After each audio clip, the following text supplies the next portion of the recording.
the Constitution for the new republic. The issue that was hardest for them to address was the issue of slavery. And they simply postponed it all through that hot summer to the very end of their debates. And they finally brought it up and addressed it. Most delegates, North and South, never considered eliminating slavery.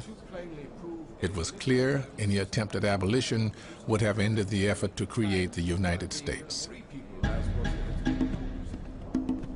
While the deals around slavery would shape the national debate for the next 70 years, the words slave or slavery never appear in this founding document. Now, they do refer to the institution in several indirect ways. There is the notion that the slave trade will not be abolished for at least 20 years. There is the notion that a person who owes service to a master in one state cannot escape that service by removing himself to another state. And that's kind of a fugitive slave clause, but they don't use the word slave or slavery. The most politically significant deal embraced by the Constitution was the 3/5 clause. It allowed states to count their slave population as 3/5 of a person in determining representation in Congress. So the fact is, from the South's point of view, they are getting additional political power as a result of their slave population. Except for the 3/5 compromise, Jefferson would have lost that election in 1800. But the slaves are not being represented. The slaves get nothing from this. And the republic that's created pays the price for that over the next many, many generations.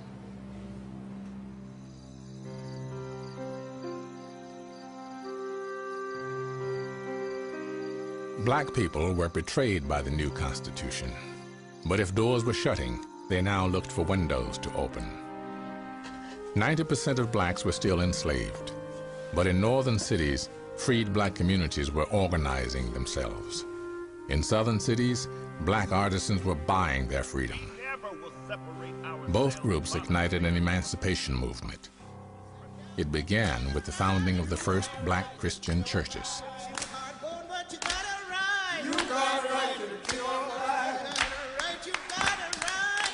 It reinforced family and community. It provided the opportunity for men and women to exercise leadership roles. Blacks had been slow to accept a religion that they associated with slavery and their masters.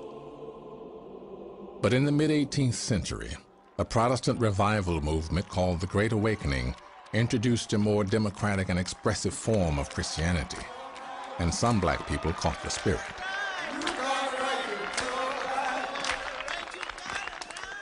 Some slave owners, inspired by the values of the Great Awakening and the principles of the new nation, began to free their slaves. Not Thomas Jefferson. In the 1780s, Jefferson published his only book, Notes on the State of Virginia.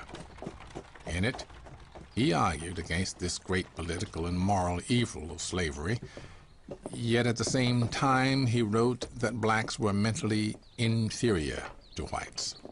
It appears to me that in memory they are equal to whites, in reason much inferior.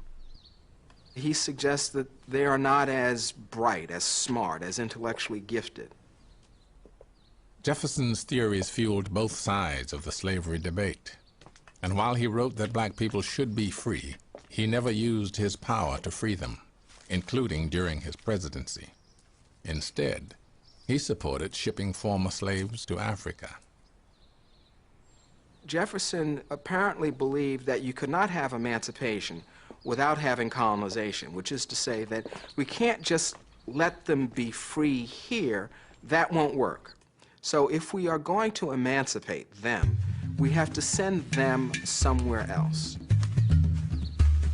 While some blacks supported colonization, most leaders in the freed black communities of the North denounced the idea. You know, one of the things that these free blacks said is, I'm a citizen of the United States. My father, my grandfather, fought in the American Revolution to bring this nation into existence. I have as much right to be an American, to live in America, as anybody here. The generation of blacks born in the late 18th century were raised on the promises of the Revolution and the frustrations of its aftermath. Among them was David Walker. Brought up in the South, Walker would move north to take the emerging abolitionist movement to another level. Walker was born free in the 1790s in Wilmington, North Carolina. He probably learned to read and write in one of Wilmington's first black Christian churches. These are places which are not only religious places. These are places where political decisions are made, political meetings are held. By roughly 1820, David Walker made his way to Charleston. There he was exposed to the ideas of Denmark Vesey. A freed carpenter, Vesey was a leader in the new African Methodist Episcopal Church. David Walker learns from Denmark Vesey. The Bible could be a very, very important tool in giving blacks the strength to resist their enslavement. And he sees how the church in Charleston could be a center for organizing blacks just in terms of numbers and also ideologically rallying them. Vesey, like many blacks, enslaved and free, had also digested the news about the Haitian Revolution, the slave rebellion which created the first black republic. By 1822, while David Walker was in Charleston, Vesey was organizing a massive rebellion. But someone leaked it, and Vesey, along with more than 30 others, was executed.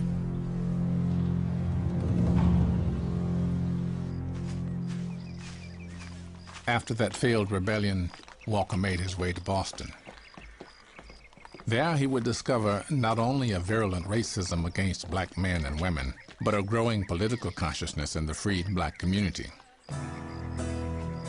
In 1820s Boston, Walker became a leading voice in local black churches and organizations. He is a member of the Massachusetts Colored Association, a black society specifically focused on abolition.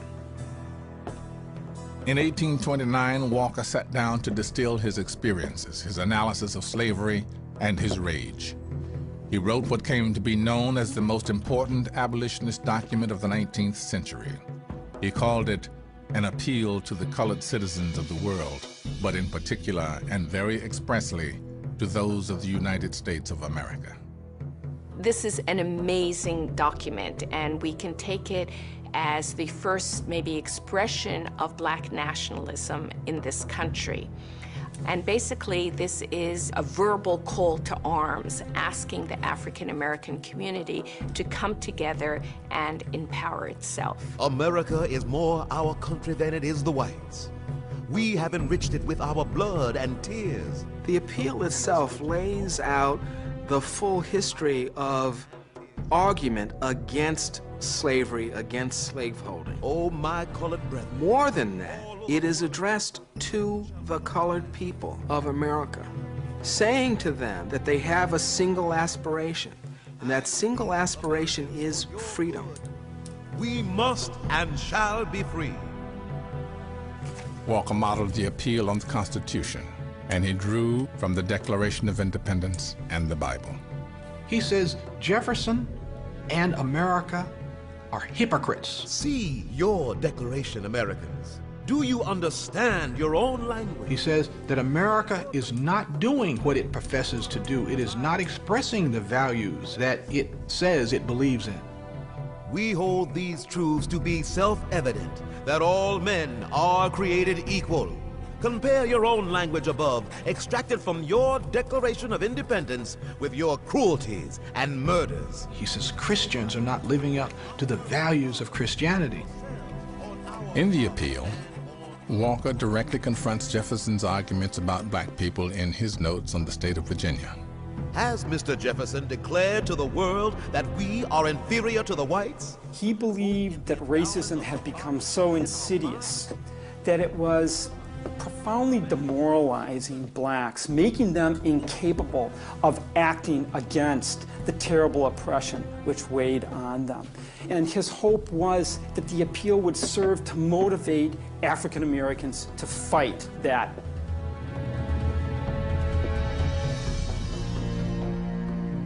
One of the tremendous elements of David Walker's appeal is his reach into the psyche of blacks, to say first and foremost that we need to think together as a people, but also to focus on the individual, and in a sense to say change begins with you, and you must begin to think differently, not only to think of us collectively as a single people sharing an ultimate aim of freedom, but to think of yourself differently, to think of yourself as an agent of freedom.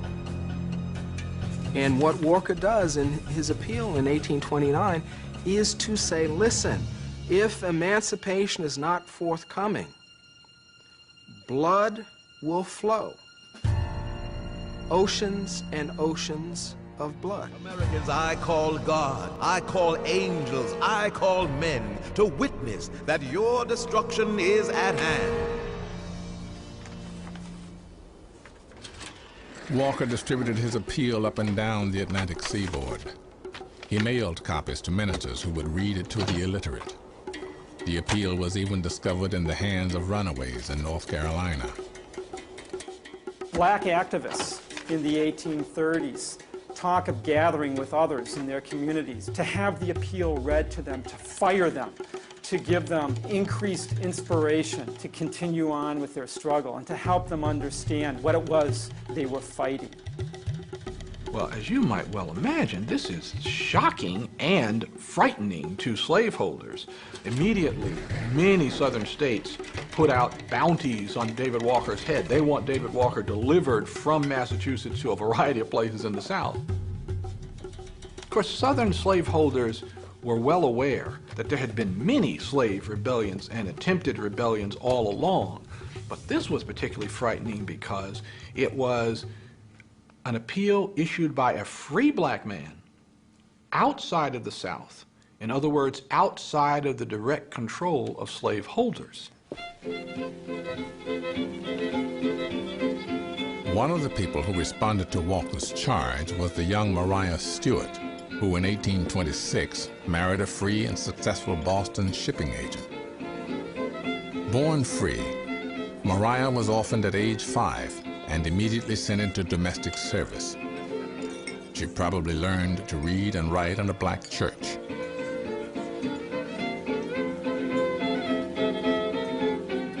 Three years after her wedding to James Stewart, he died. Although he had been fairly prosperous, it turns out that upon his death, he had been defrauded by some white businessmen who were his colleagues. And so Maria Stewart was not only widowed, but also left destitute. A year later, she received more devastating news. Her mentor, David Walker, was found dead in his Boston doorway. There is reason to believe he may have been assassinated by someone operating on behalf of those people who felt directly threatened by his appeal for slave rebellion. These compounding losses sparked a religious conversion with political implications. She sees herself as picking up the torch from David Walker and carrying his work forward. Stewart began to write and speak in public. You see her speaking things such as, I committed myself to a life of virtue and piety, and I understood that I might be a warrior and a martyr for the cause of God and my brethren. Well, virtue and piety, perfectly reasonable. It was woman's sphere. It was not a radical position at all. But then in the same sentence, here come the words warrior and martyr and God and my brethren. then she goes right on to say all of the nations of the world are crying out for freedom and independence. And can the sons of Africa remain silent under the heel of tyranny? And it's unprecedented in African American intellectual history. Why should man any longer deprive his fellow man of equal rights and privileges? Maria Stewart was the first American woman to address a mixed audience of men and women about political issues. In its time, it was a bold and controversial act. For Maria Stewart, the highest form of obedience to God was political protest. Possess the spirit of independence. Drawing inspiration from the Bible to oppose slavery, Stewart's special concern was the condition of black women. How long shall the fair daughters of Africa be compelled to bury their minds and talents beneath a load of iron pots and kettles? In the early 1830s, Maria Stewart made a number of speeches to black organizations in Boston. In her passion to challenge her audiences to become leaders, she seemed to offend both the men and the women.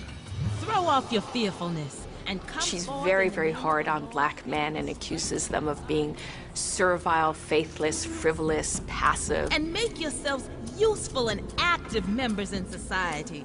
And she's telling them to get up off their duffs and be active and to be men. So what man wants to be told to be a man? Have the sons of Africa no souls? Feel they no ambitious desires? But her words are very important, and that is African Americans must depend foremost on themselves. They must take the lead themselves. They must uplift the race. That's the way they'd put it in the 19th century. They must uplift the race. And she was critical of anyone in African American community who was not working in every way possible to uplift the race. David Walker and Maria Stewart are so important for African American history. In a sense, we could think of them as our founding father and mother. They're the first who have a sense of African American people as constituting almost a nation within a nation. We are a nation within a nation, and we need to figure out where we go from here. They really foreshadow a coming, more militant generation. That generation will use the words, the sentiments, the strategies of Walker and Maria Stewart. What David Walker and what Maria Stewart understood was that slavery and discrimination would not die as a result of moral persuasion or political activity, because they understood that the first abolitionist in America was the first black person brought off of a ship in chains. They understood only war would bring about the possibility of emancipation of blacks in America.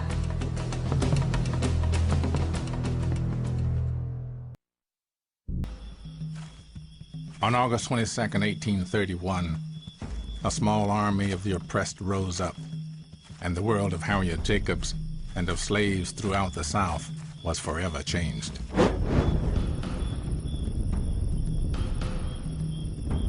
An enslaved preacher named Nat Turner led 70 slaves in an uprising in Southampton County, Virginia. In a 48-hour period, they killed 57 whites, including women and children.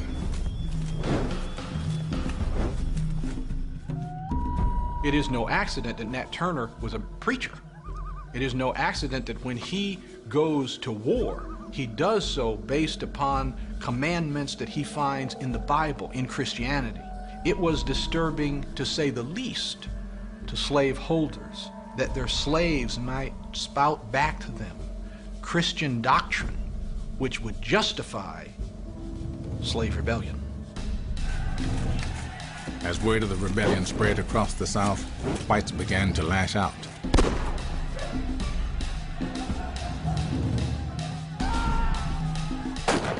In Edenton, Harriet watched in terror as every person of color became a target. Groups of white men were rushing in every direction, wherever a colored face was to be found. Everywhere, men, women, and children were whipped till the blood stood in puddles at their feet. Mobs dragged along a number of colored people, each white man threatening instant death if they did not stop their shrieks. And so, after Nat Turner's rebellion, lots of slaves who had nothing at all to do with the rebellion suffered. Sometimes were killed. Not because they were involved in the slave rebellion, but because white people were more afraid. And when they got more afraid, they were violent, and they were more dangerous. They had to retaliate. They had to show that, in fact, no black rebellion would or could succeed. And so they struck back. They killed blacks in the countryside. They took and cut off their heads, and they put them on the roadside on stands as a sign to all blacks that they could not and should not rebel.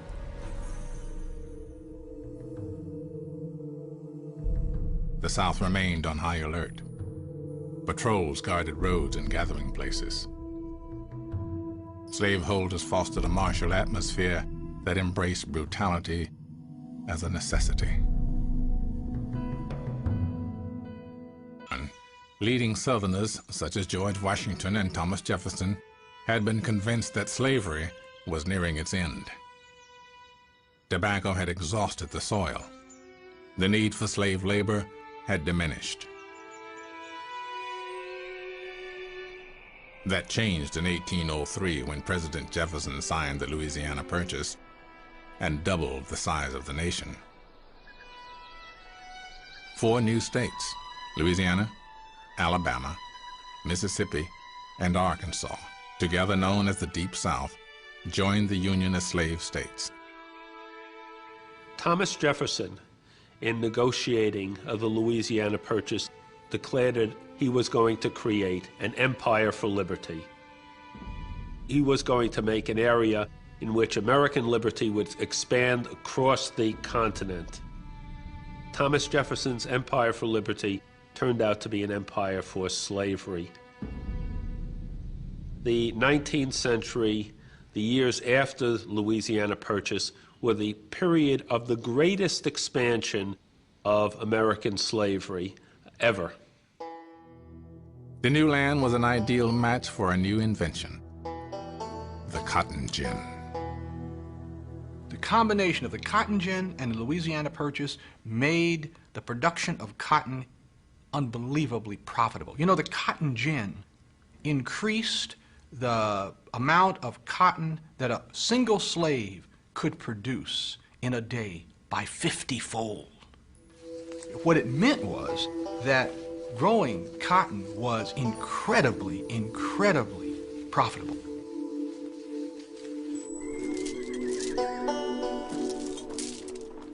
In 1808, just as cotton was creating an insatiable appetite for slave labor, Congress abolished the importation of slaves from Africa.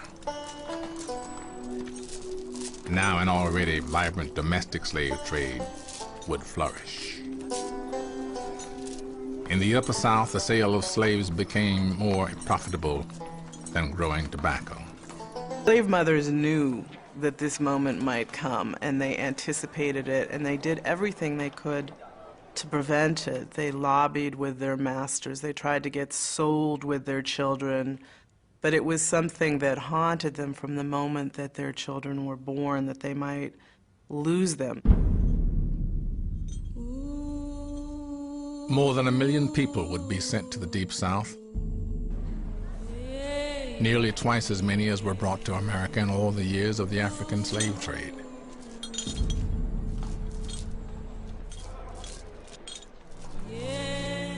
Many of the enslaved were compelled to march the entire distance, some as much as 1,000 miles. To one observer, the procession of chained slaves resembled nothing so much as a funeral march. And it took everything they had to keep going. And we also need to remember that some people didn't make it. Some people were depressed, some people were suicidal, some people were vengeful and violent with each other or toward animals or toward children. There was a lot of loss. There was a lot of loss. While slavery was expanding in the South, the northern states were abolishing it, staking their future on free labor. The nation was becoming two separate societies. The Missouri Compromise of 1820 was designed to maintain a balance of free and slave states. Yet, the cotton juggernaut would be unstoppable. Cotton becomes the key crop, the key cash producer in the life of the nation. For a period of time, there are more millionaires along a narrow band of land along the Mississippi River than in the entire rest of the nation combined. This is a terribly, terribly profitable crop that we're talking about. By 1840, the value of cotton exports was greater than everything else the nation exported to the world combined. And that made slaves the most valuable thing in the nation beside the land itself. As the price of slaves soared, slave traders began to roam the North, abducting free black people.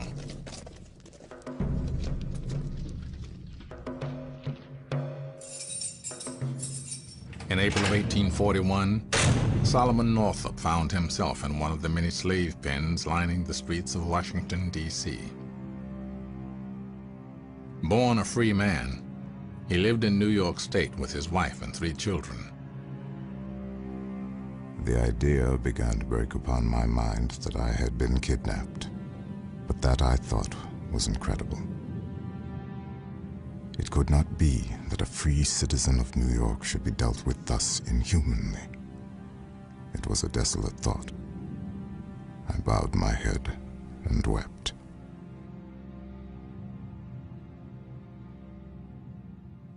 He was a free person. He knew he was a free person. And so here he is in a situation where it doesn't matter. It doesn't matter. The color of your skin marks you as a potential slave. In Washington, D.C., slave auctions were a daily occurrence. Chained human beings were marched routinely in front of the Capitol. If you can picture Solomon Northup, a free man who has lived a good portion of his life in New York State, and he sees himself in chains, being taken away to slavery. Think about the contradiction. Here you have the federal capital of the United States, the nation dedicated to the proposition of human freedom, tolerating, profiting from the selling of human beings into bondage. Enslaved people labored from sunup to sundown, and when the moon was full, they continued into the night. Children as young as 9 picked cotton. And now we had to start thinking about people as slaveholders thought about people, and that is as machines. You have to keep your machines working at top speed for as long as possible.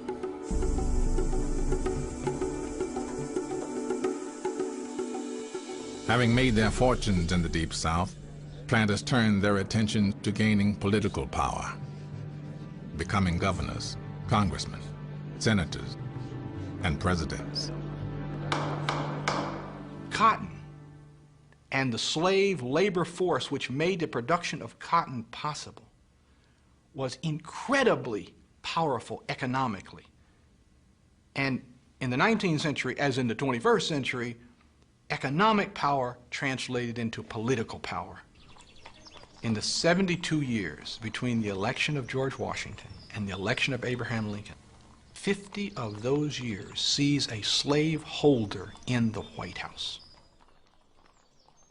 It is they who write the laws. It is they who adjudicate those laws. It is they who enforce those laws.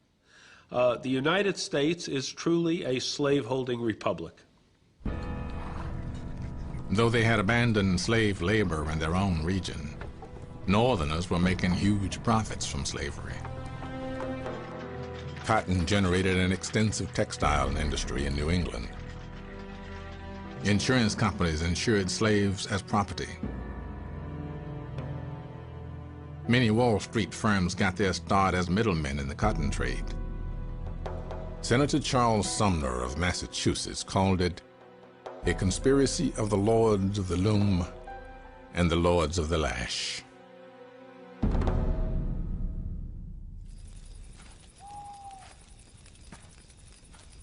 The economics of slavery had torn Lewis Hughes from his family. Now he would find another. People grab other people and they make blood kin out of people who are not kin. It's resilience, it's survival, it's a way to survive. It's a way to make a way out of no way, to create a family when it is being torn and split apart. It saved people who were vulnerable in so many ways to physical and psychological abuse. Someone else in the quarters or in the kitchen who says, "Here's a little cake for you," or "How are you?" or "Help me." These are the other sides of these, not blood relationships, but kin relationships nonetheless.